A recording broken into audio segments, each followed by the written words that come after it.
You could use a couple of different cheap products. This is 91% alcohol, as you see, but you can also use vinegar, and you could use baking soda and water solution as well. Mix that together and remove it. You could use cotton swabs to apply it, but as you can see here, I have Q-tips.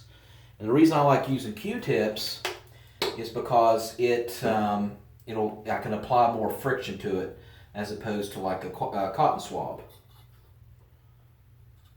Okay, so what I'm doing is just dampening the Q-tip and then cleaning all around it. And that's another good thing, is you can get to the terminals a lot easier with a Q-tip.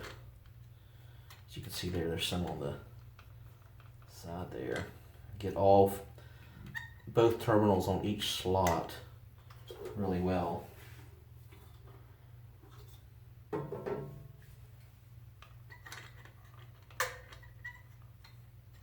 And so after I do that, I'm going to let it sit for about 30 minutes, 20 minutes to about 30 minutes.